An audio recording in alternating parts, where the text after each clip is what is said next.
Hi అండి, welcome to Dwaraka creation. Straight cut pant cutting చూద్దాము.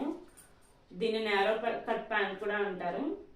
దీనికోసం 4 మెజర్మెంట్స్ కావాలి. Length 34, hip round 42, hip round కి 4 లూజింగ్ ఇచ్చుకోవాలండి.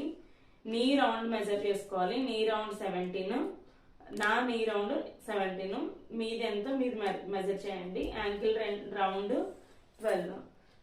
యాంకిల్ రౌండ్ ఈ ఓపెన్ సైడ్ మనం కటింగ్ చేసుకుంటాము. క్లోజింగ్ అటువైపు నాకు ఆపోజిట్ లో వేసుకున్నాను. యాంకిల్ రౌండ్ దగ్గర ఫోల్డింగ్ కోసం 1 ఇంచ్ నేను మార్కింగ్ చేసుకున్నాను. అక్కడ నుంచి 34 కి మార్కింగ్ చేసుకొని 2.5 ఇంచ్ ఎలాస్టిక్ కోసం నేను మార్కింగ్ చేసుకున్నాను. ఇలా మార్కింగ్ చేసుకున్న దగ్గర ఇక్కడ నా హిప్ రౌండ్ 42 వచ్చింది కదా. 42 + 4 అంటే 46. 46 లో 4th పార్ట్ ని నేను ఇక్కడ 11.5 వచ్చింది. ఇక్కడ నా హిప్ రౌండ్ 42 ప్లస్ లో 4 అంటే 46. 46 లో 4th పార్ట్ ని మనం మెజర్ చేసుకోవాలి. అంటే 42 లో 4th పార్ట్ అంటే 11.5 కి మార్కింగ్ చేసుకున్నాను. దీనిని క్రాచ్ లెంత్ అంటారు. క్రాచ్ లెంత్ కి ఫార్ములా ఏంటంటే hip round divided by 4 plus 2 మనం క్రాచ్ లెంత్ కి ఇచ్చుకోవాలి. అంటే 42 డివైడెడ్ బై 4 అంటే 10.5 ప్లస్ 2 అంటే 12.5. ఇది ఈ హిప్ రౌండ్ మనం ఎలాస్టిక్ ది వదిలేసి ఇక్కడ నుంచి 12.5 కి మార్కింగ్ చేసుకున్నాను.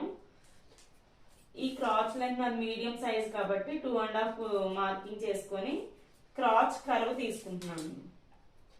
క్రాచ్ కర్వ్ మార్కింగ్ చేసుకుంటున్నాను. మనం 11.5 మార్కింగ్ చేసుకున్నాం కదా ఇక్కడ. అదే 11.5 ని ఇక్కడ కూడా మార్కింగ్ చేసుకొని ఒక మార్కింగ్ చేసుకోవాలి. ఇందులో ఈ 11.5 లో హాఫ్ తీసుకొని హాఫ్ కి మార్కింగ్ చేసుకున్నాను. అదే మార్కింగ్ కి కింద యాంకిల్ దగ్గర కూడా మార్కింగ్ చేసుకున్నాను.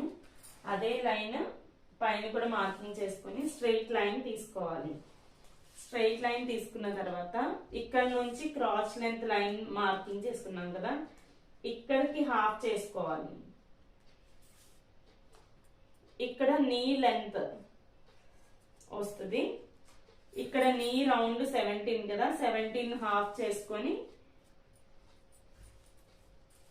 ఇక్కడ నీ రౌండ్ 17 కదండి. 17 లో 4th పార్ట్ అంటే 4.2 ఇటువైపు,